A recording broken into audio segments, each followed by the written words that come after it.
Asante Bwana kwa ibada, jinsi ambavyo Bwana umeendelea kuonekana toka ibada ya asubuhi hadi masaa haya. Tunasema asante Bwana kwa kutupa kibali hiki na neema hii ambayo Bwana hata wengine hawana kwa wakati kama huu. Lakini Bwana, mkono wako umeendelea kuonekana juu ya maisha yetu. Baba, kaponye ibada hii, kaponye hata atakaye kwenda kusimama, kamtumie tu kama chombo Mfalme, maana peke yake hawezi. Baba, tunaliita jina lako. Roho wako Mtakatifu, endelea kuwahudumia watu wako, endelea kumtumia tu kama chombo. Bwana, usitupungukie hata tunapokwenda katika ibada hii kuu. Baba, usituache, ukaendelee kusema na mioyo yetu, ukaendelee kuganga na moyo wa kila mmoja mmoja, Bwana, maana kila mtu ameingia mahali hapa akiamini ya kwamba Bwana anakwenda kukutana na yule Roho wako Mtakatifu. Kadri Bwana atakapojimiminisha, Baba, usimpungukie, usimwache Roho Mtakatifu, kaendelee kumwelekeza, kaendelee kumponya Bwana, kaendelee kukutana na haja za kila mmoja mmoja sawa sawa na hitaji lako.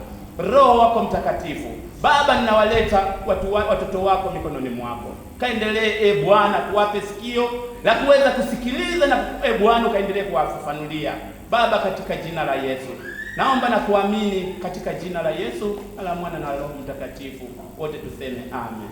Amen. Tumshangilie Bwana. Yes,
Amen.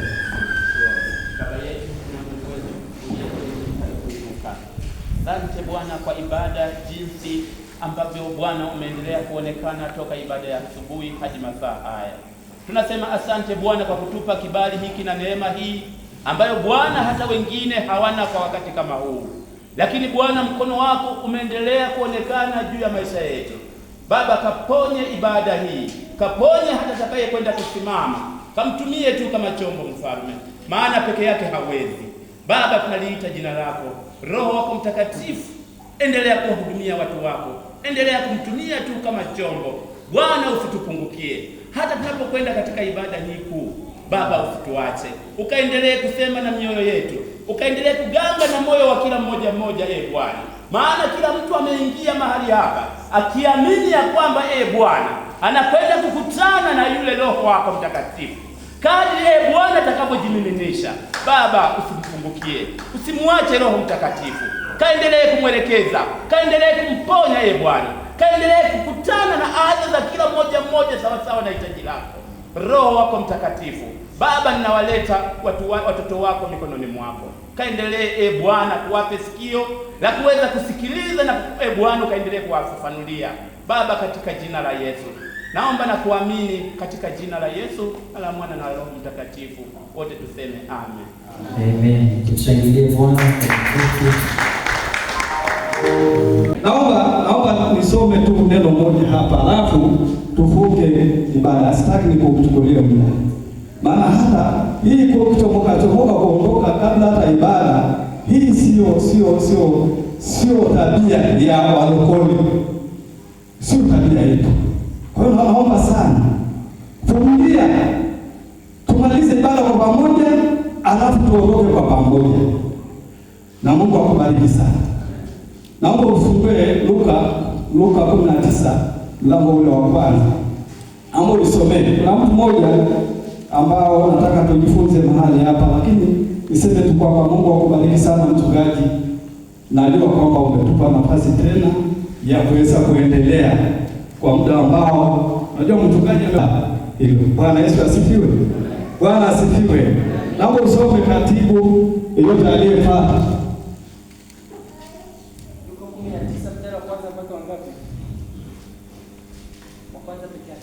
endelea hata kama ni 10 basi uende.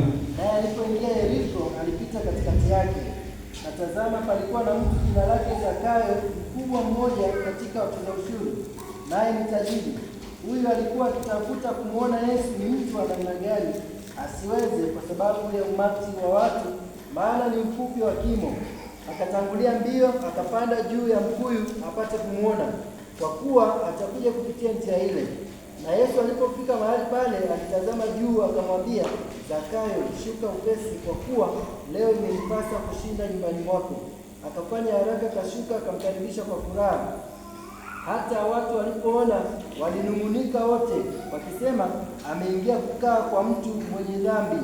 Zakayo akasimama akamwambia Bwana, tazama Bwana, nusu ya mali yangu nawapa maskini, na ikiwa nimenyang'anya mtu kitu kwa hila, namrudishia mara 4.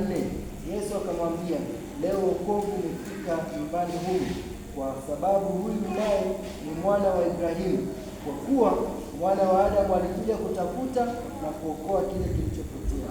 Amina. Bwana Yesu asifiwe. Bwana asifiwe. Najua sana napenda sana Agano Jipya kwa sababu ndio tuko sasa. Ndio hii digitali. Wanasema digitali.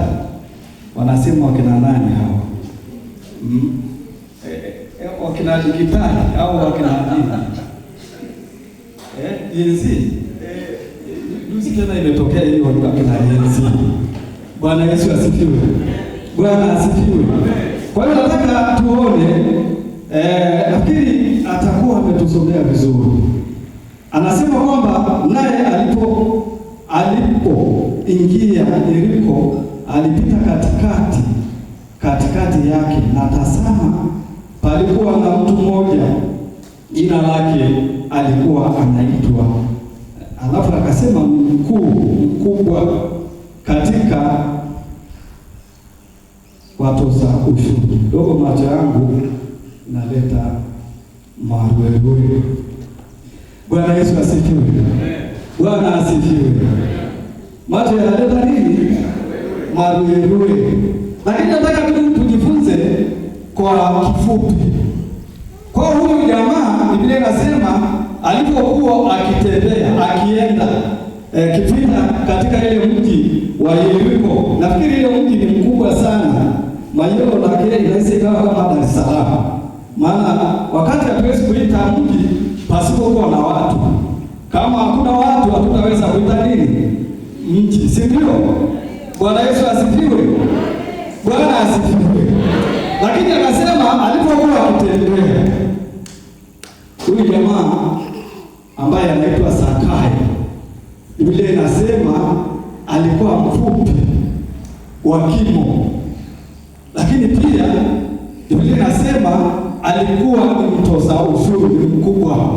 Kwa hiyo ukijaribu kuangalia huyu Zakayo, sifa ya kwanza, sifa yake ya kwanza ni mtoza ushuru, alafu ni tajiri. Maana anatosa watu wangapi wanatosaga ushuru hapa? Hebu nyanyua kidogo. Mimi kuombea. Watu wanaotosaga hela. Unajua unapotosa hela maana yake unapata hela, si ndio?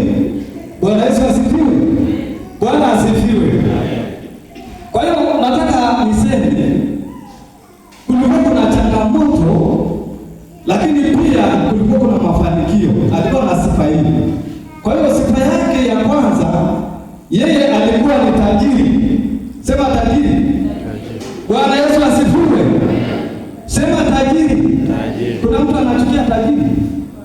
Unajua Mungu atusaidie sisi zote tuwe matajiri. Hakuna kitu kitakacholeta manunguniko. Bwana Yesu asifiwe. Kama mwingine atatoa hiki na wewe unatoa hiki. Bwana Yesu asifiwe. Lakini hiyo roho ya nini? Roho ya umasikini. Ndio maana sasa hata wakati mwingine unakuta watu wanahamahama huku, wanaenda kule, anarudi huku, wanakuja kule, utafuta ni mahali gani ambapo kidogo kuna nafuu. Siku moja, maana bahati mbaya mimi nataka niwaambie, sijawahi kutembea sana. Sijawahi. Kwa hiyo watu waliopata neema ya kutembea kwenye makanisa, nafikiri mtakuwa na majibu. Si ndio jamani? Bwana Yesu asifiwe. Sisi tumekuwa na sadaka mbili tu, ya kawaida, ya mazingira na nyingine ya hiari. Lakini nyingine sio lazima. Sawa. Kwa hiyo huyu alikuwa anasema kwamba naye alipopita katika Yeriko, alipita katika jina la Yesu, macho yafunguke nione. Wewe unaniombea nini? Macho yangu yafunguke. Amen. Bwana Yesu asifiwe. Au unanishangaa? Anasema naye alipoingia Yeriko, alipita katikati yake.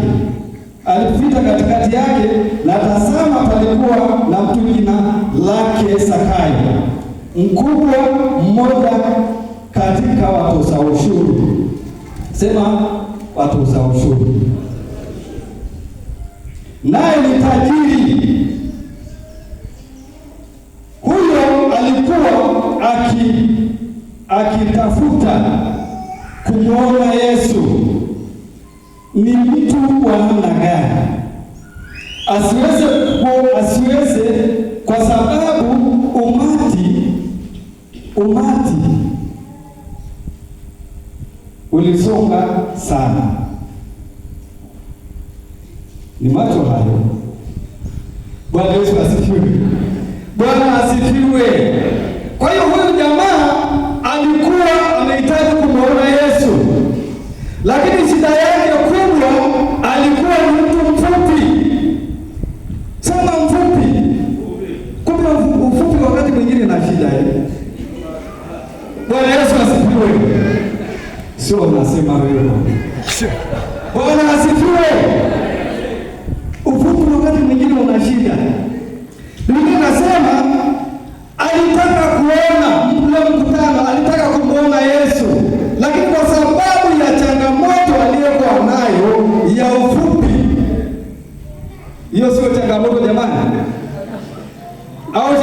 ni nini? Kwa hiyo kulingana na changamoto ya ufupi aliyekuwa nayo akashindwa kumwona Yesu, na Biblia inasema lakini pia kwa sababu ya umati wa watu ambao walikuwa ni wengi akashindwa kwa sababu ya changamoto aliyokuwa nayo ya ufupi wake. Lakini ukiendelea kule mbele, yeye kwa sababu alisamiria kumwona Yesu alifanya juhudi, alifanya bidii. Sema bidii. Bwana Yesu asifiwe. Aling'ang'ana kumwona, maana alisamiria kumtaka kumwona Yesu. Bwana asifiwe. Bwana Yesu asifiwe. Aling'ang'ana, alifanya jitihada, alifanya kila namna pamoja na ufupi wake. Hajamuona Yesu au amemwona? Alimwona kwa sababu gani? Jitihada aliyokuwa nayo jamaa, kwa sababu sielewi alikuwa anataka kumwona ili afanye nini. Yawezekana kwamba alikuwa anataka kumwona kwa kejeli, ili siwezi jua. Kama hata na wewe ulivyo leo, unaweza ukamtaka kumwona mtu kwa kutaka kukujeli tu, lakini kumbe mambo mengine yanaweza katokea kama neema. Kwa hiyo huyu Zakayo, Biblia nasema alikuwa ni mfupi wa kimo, asiweze kuona, lakini amejitahidi, amekimbia huko na huko, akatangulia ile mkutano, akasema akapanda, akaenda akapanda. Kumbe alikuwa na akili. Kwa hiyo alijua kwamba Yesu anapita njia hii, yeye akatangulia. Kwa sababu kwa nini anatangulia? Maana alisamiria kumwona nani? Bwana Yesu asifiwe. Alisamiria kumwona nani? Yesu. Kwa hiyo akasema kabla ya mbali na ufupi wangu, lazima leo nimuone. Haijalishi ni mfupi wa kiasi gani.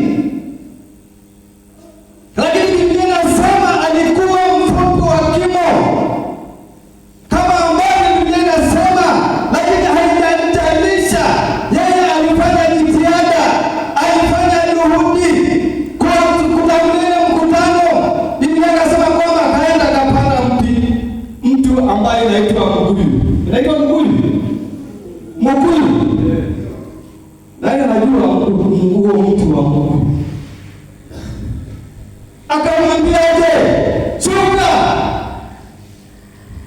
Manake alienda akamwona Yesu, na Yesu akamwona, maana alipanda juu, alipanda juu ya mti ambaye inaitwa mkuyu. Akamwambia, wewe Zakayo, shuka, shuka. Bwana Yesu asifiwe. Mwambie mwenzako, na wewe umepanda leo mti gani? Umepanda mti gani? Ndugu zangu wapendwa, inawezekana kama ni mti mkuyu, lakini wakati mwingine inawezekana ni mtu mwingine mbaya. Roho ya chuki inawezekana ni mkuyu mwingine. Shuka, mwambie shuka. Shuka katika ile mti uliopanda.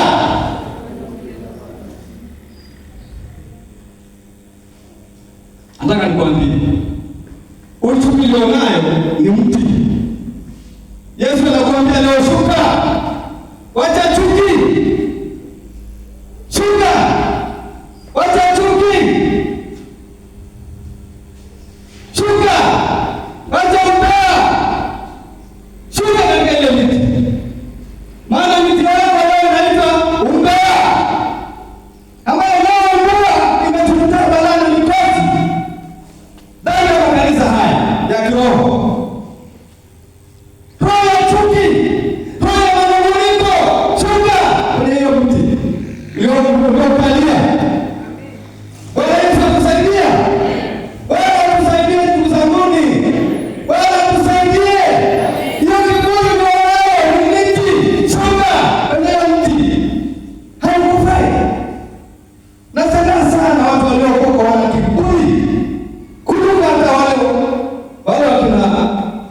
kina fulani. Kiburi tumekuja moyoni. Sasa unapokuwa kiburi, maana yake huwezi kumhudumia hata jirani yako. Wewe umefika, shika kwenye mti. Mwambie shuka kwenye mti. Shuka kwenye mti uliopanda. Sakara ameshuka. Akaambia mteremka. Na unapata neema. Nataka nikwambie neema hiyo nayo. Hiyo umepata bure. Kujawa kama Sakara. Ambaye alihangaika akafuata mkutano mahali alipo. Paka akahangaika paka akahakikisha kwamba anamuona Yesu. Watu wengine wameshindikana kwa sababu ya uwezo wa kuunganisha watu leo. Leo nikisimama hapa, kuna siku moja nilisimama ndugu zangu. Naogopa sana. Hili kanisa limekuwa sijaelewa nini. Ya kiroho au ya kimwili. Na watumishi wa Mungu wanawasema hapa. Siku kama neno limekupitia, shukuru Mungu. Usiende ukasema yule baba alikuwa analisema. Sijasimama hapa nikuseme wewe ni Yesu. Bwana tusaidie. Leo nikaa hapa wiki nzima naomba Mungu anipe nije nikuseme wewe. Wewe ni nani wa kusema? Sana sana anasema kuelewa. Hii tutaenda wapi? Na hali hii tuliyopanda umeng'ang'ania, lakini Zakayo hakumng'ang'ania, alishuka kwenye ile mti. Bwana Yesu asifiwe. Amepata wokovu hajapata? Sasa wewe karudi leo unang'ang'ania mambo ya leo unayoshikilia. Kwa nini unang'ang'ania? Kwa nini chuki unang'ang'ania bure? Kwa nini chuki ulionayo na ndugu yako? Watu wamekuwa ni watu wa kulalamika tu. Nakuwa kama si niseme nini, maana wakati mwingine mimi leo namshukuru sana Mungu maana baba yuko hapa. Wakati mwingine nimesema siwezi kasimama hili kabisa kama mzee hayupo. Bado kuna watu wenye mafundi wa kubadilisha maneno. Hakuna kuna mtu ambaye hataki kuguswa na sio mimi. Shuka kama Sakara alivyoshuka kwenye huo mtu wa mkuu.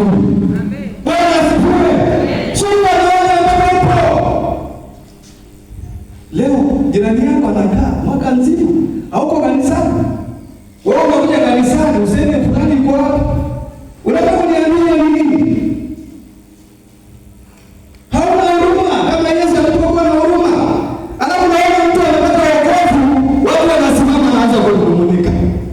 Hebu muangalie huyu anakaa mwenye dhambi. Nataka nikwambie Yesu alikuja kwa sababu ya wale walio lazima. Yesu alikuja kwa sababu ya kile kinachopotea. Bwana Yesu atusaidie. Bwana asifiwe. Kwa hiyo nataka nikwambie shuka mahali ulipo. Wewe mwenyewe unajua mahali ulipo. Shuka kwenye hiyo miti. Najua zamani wakina mama nani tulikuwa tunapendana sana. Watu walikuwa wanapenda ibadani, ndio maana leo unakuja tu ibadani. Nataka nikwambie, unakuja ibadani wewe kama unaenda wapi? Sijui ujui kama unaenda wapi. Ndio maana nawaambia watu, wakati mwingine unapokuja kanisani, ujue nguo unayovaa ya kanisani au ya kuendea kwenye manipolo. Kwa hiyo unaelewa? Nikisema hivyo, unaelewa? Kwa hiyo kanisani ni mahali patakatifu, mahali ambapo unakuja kutafuta Mungu. Kwa hiyo elewa kwamba hata wakati unaenda sokoni, si kuna nguo ya sokoni jamani. Bwana Yesu asifiwe. Si kuna nguo za sokoni. Hao tunaweka watu waliochanganyikiwa. Maana juzi nilitoka nyumbani kidogo. Nilikuwa nafanya kazi ya mwili. Nikachukua ukuta wangu ulikuwa na fafa. Lakini nikakuta hiyo ukuta muda wote ulikuwa unafanya kazi, basi nimekuwa bahati mbaya sasa mama haoni mbaya. Kumbe nilikuwa nimegeuza. Kwa hiyo muda wote nilikuwa nasumbuka tu.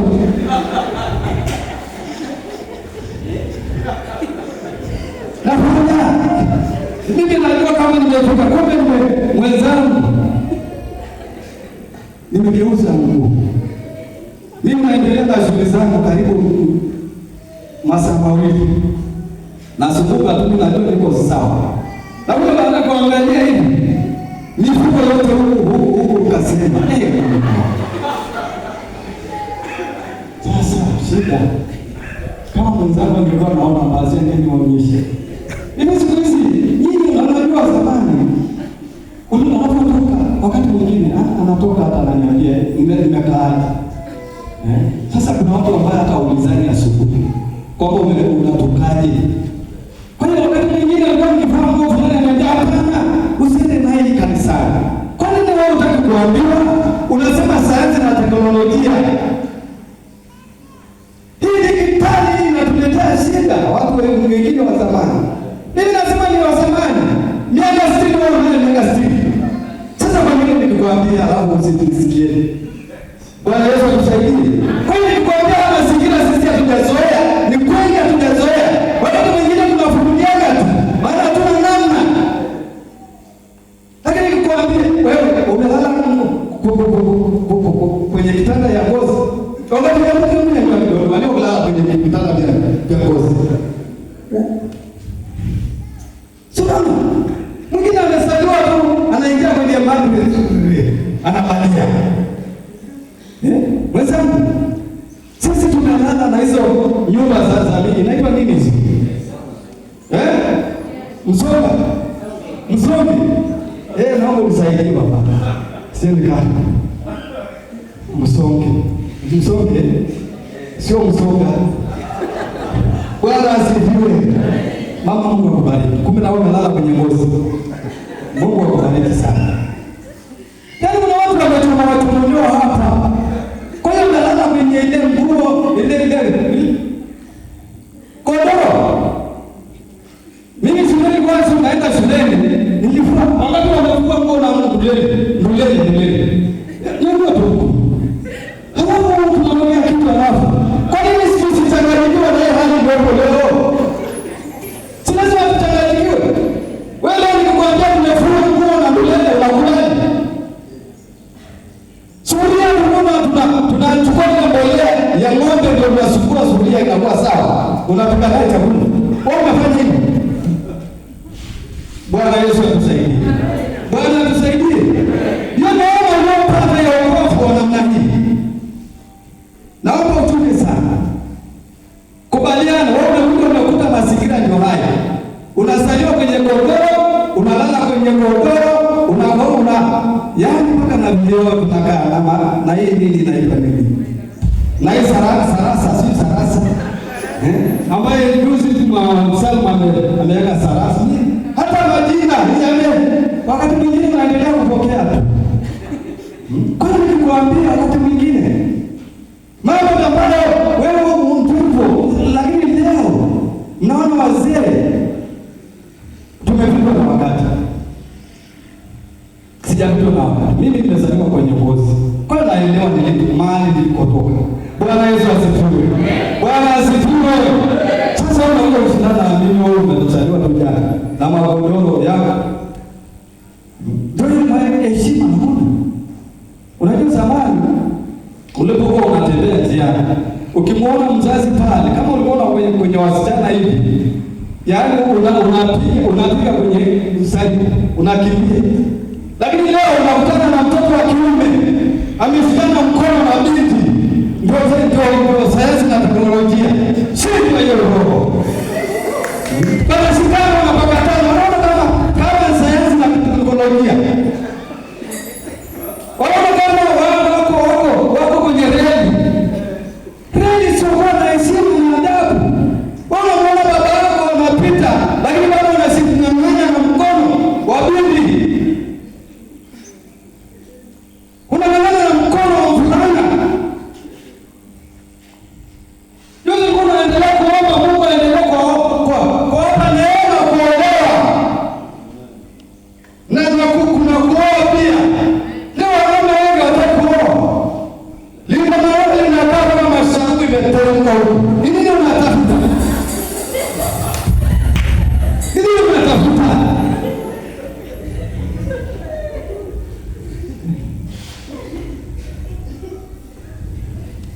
nataka niwaambie mama, tafadhali sana tuwaambie watoto wetu, na wao usimchague, usiseme mpaka tajiri aje. Mpe, maana sisi tumeoa kujaolewa, hatuna hata kitanda. Wewe unataka kutafuta network, kutafuta tajiri, utapata kitanda tajiri wapi? Kuna mtu alisaliwa tajiri wapi? Bwana Yesu asifiwe. Kama sio kuvisirisi tu vitu vya watu, alafu nasema ngoja, maana familia yao inaye mali. Hiyo mali ya kweli. Bwana asifiwe. Tunaona bibi wa leo wanaendelea kukaa tu. Maana wanachagua. Bila nataka kuambiwa ni chaguo mbovu. Usitaki hata mtu akiwa awe hata na mimi. Ndio mkapambane. Bwana Yesu asifiwe. Kuna tafuta tajiri aliyeendesha magari, unajua magari yametoa wapi? Sio kwa hiyo roho ya kutamani magari ya wapi.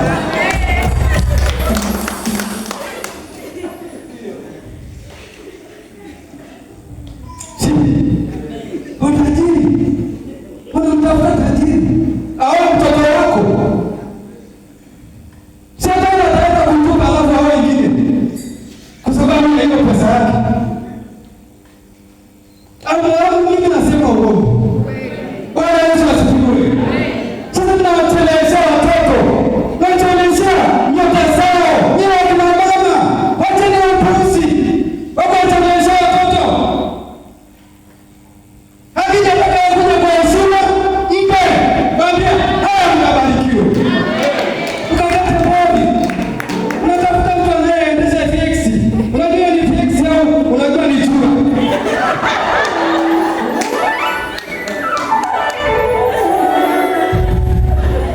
Unachelewesha watoto wetu mpaka umeme zinaenda. Maana afadhali akawa mwanaume wakati mwingine, maana hawezi kukosa mwanamke. Wakati mwingine hata mnaweza kuolewa na mzee kwa kuendelea kumchagua chagua tu. Sasa akasema leo nataka nimuone Yesu, na akafanya bidii na kufanya nini kwa jina la Yesu. Bwana asifiwe. Angalia watoto wetu mpaka sura zinachakaa kwa sababu ya kutafuta tajiri. Tumpeleke tajiri wapi? Aje na heshima pale nyumbani, aseme kweli, sina chochote, nataka uhubiri, mwambie kwa heri. Kweli, wale kapambana na maisha, hawezi kunyanyasika. Hauna wale leo mpeleka mtoto anaenda kuingia kwenye marumu fulani ambaye hajawahi hata kujua kwa kilitengenezwa. Hata kama ile nyumba atakuwa usalama. Siku mbili atapigwa teke. Toka kwenu. Unajua nyumba nimeitoa wapi? Tena nyie mabindi wakati mwingine. Kama utakuta nyumba ile imejengwa, sio unaingia tu. Na kama utaingia, takasa hiyo nyumba. Unajua nimefika kidogo samahani. Ndio nimesema siku mbili. Hapa niache. Bwana Yesu asifiwe. Bwana asifiwe. Amen. Fanya juhudi kama Sakai. Naomba usimame. Simama na miguu yako. Ujitahidi. Simama. Naomba wimbo kwa Mungu mmoja. Alafu baba ataendelea kumalizia. Mungu akubariki sana. Mungu akubariki sana. Wacha kuangalia. Fanya juhudi kama alivyofanya Sakayo. Akasema leo lazima nimuone Mungu. Leo lazima nimuone Yesu. Na akafanya juhudi juu. Akamuona Yesu. Hebu mshangilie Bwana. Shangilie Yesu.